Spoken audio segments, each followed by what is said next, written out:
वर्ष 1969 में एक फिल्म आई थी जिसका नाम था महल। इस फिल्म में एक गीत था जिसके बोल थे, ये दुनिया वाले पूछेंगे मुलाकात हुई क्या बात हुई। ये शब्द आज अंतर्राष्ट्रीय कूटनीति की दुनिया में गूंज रहे हैं। चीन के शियामिन में भारत के प्रधानमंत्री नरेंद्र मोदी और चीन के राष्ट्रपति शी जिनपिंग के बीच आज मुलाकात हुई है।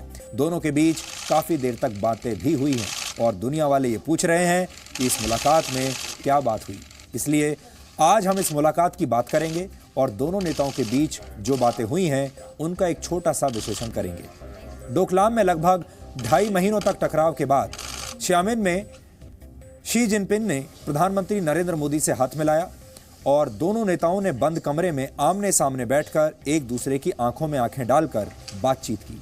आज सबसे पहले आप 29 सेकंड का वो वीडियो देखिए जिसमें 13 सेकंड तक दुनिया के ये दो बड़े नेता हाथ मिलाते रहे और इसके बाद शी जिनपिंग ने नरेंद्र मोदी से कुछ कहा और उन्होंने कहा ग्रेट और एक बार फिर जिनपिंग का हाथ पकड़ लिया।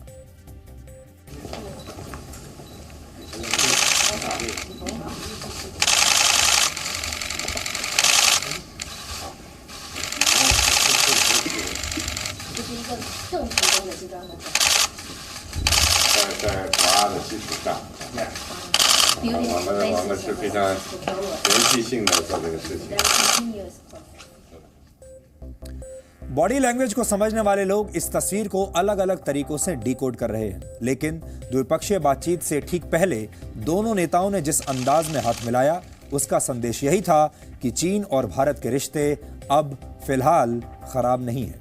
इस गोल्डन हैंडशेक के बाद दोनों देशों के नेताओं ने 1 घंटे से भी ज्यादा देर तक प्यारी प्यारी बातें की, लेकिन इन बातों का विश्लेषण करने से पहले एक और तस्वीर का जिक्र करना जरूरी है।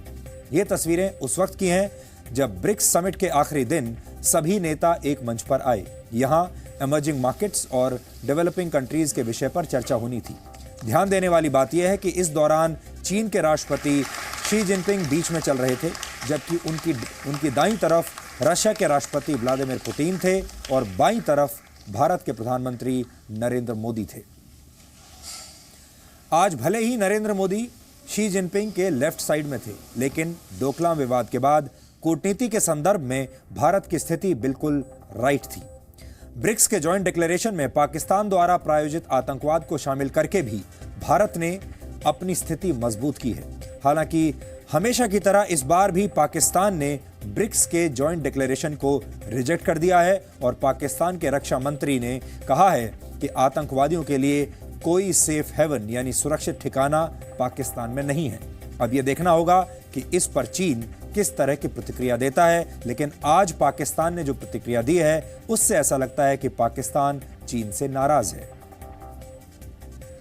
पाकिस्तान एक्शन ले चुका है और अब ये तंजीमें जो हैं इनकी बाकियात पाकिस्तान में हैं कुछ जिनको हम साफ कर रहे हैं, लेकिन इनकी पाकिस्तान में हम जिस चीज़ को कैटेगोरिकली रिजेक्ट करते हैं, कोई सेफ हेवन्स किसी भी टेररिस्ट ऑर्गेनाइजेशन की नहीं है।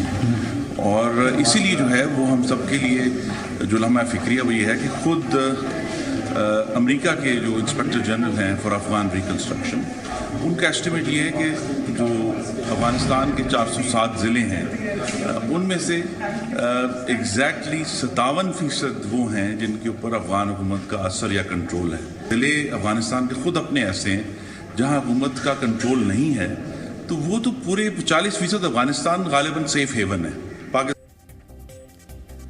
तो क्या अब यह मान लिया जाए कि चीन और भारत के बीच सब कुछ ठीक हो गया है? और यह सब इसलिए हुआ क्योंकि 1 घंटे से भी ज्यादा देर तक नरेंद्र मोदी और शी जिनपिंग आपस में हंसते और मुस्कुराते हुए बातें करते रहे। द्विपक्षीय बातचीत के दौरान चीन ने कहा कि वो भारत के साथ पंचशील सिद्धांतों पर काम करने के लिए तैयार है और शांतिपूर्ण सह अस्तित्व यानी पीसफुल कोएग्जिस्टेंस के 5 सिद्धांतों को पंचशील कहा जाता है। आपने अक्सर इसके बारे में सुना होगा, पढ़ा भी होगा, लेकिन अब लोग धीरे धीरे पंचशील के सिद्धांतों को भूल चुके हैं। दोनों देशों के बीच रिश्तों की बुनियाद इन्हीं 5 सिद्धांतों पर टिकी हुई है। 29 अप्रैल 1954 को पहली बार इन 5 सिद्धांतों की बुनियाद पर भारत और चीन के बीच एक समझौता हुआ था। इन 5 सिद्धांतों में सबसे पहला है एक दूसरे की सीमाओं और संप्रभुता का सम्मान करना, लेकिन आज के हालात में ये एक मजाक जैसा लगता है। दूसरे देश के अंदरूनी मसलों में दखल न देना भी इसका एक और पॉइंट है।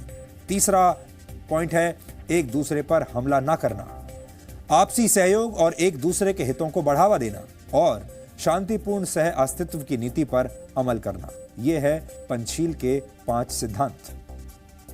आपको याद होगा, डोकलाम विवाद के दौरान चीन ने दावा किया था कि पहाड़ को हिलाना तो आसान है, लेकिन हमारी सेना को हटाना आसान नहीं है। हालांकि यह भी एक सच ही है कि पिछले 5 दिनों में तीसरी बार चीन को झुकना पड़ा है, पीछे हटना पड़ा है। अब ऐसा क्यों हुआ, आपको यह भी बताते हैं। चीन इस बार ब्रिक्स प्लस बनाने की फिराक में था। थाईलैंड, इजिप्ट, तजिकिस्तान, मेक्सिको और गिनिया 5 महत्वपूर्ण देश हैं। ये देश चीन के महत्वाकांक्षी project one belt one road में अहम भूमिका निभा सकते हैं। चीन अपने इस प्रोजेक्ट में कई देशों को शामिल करके एक ट्रांसपोर्ट नेटवर्क बनाना चाहता है। हालांकि चीन को अपनी इस योजना से फिलहाल पीछे हटना पड़ा, क्योंकि चीन चाहता था कि ब्रिक्स प्लस बनाकर उसमें इन देशों को शामिल कर लिया जाए, लेकिन ऐसा हो नहीं सका। इसके अलावा चीन के विदेश मंत्री ने यह संकेत भी दिया कि चीन ब्रिक्स में सदस्य देशों के अलावा किसी और को शामिल करने पर विचार नहीं कर रहा है।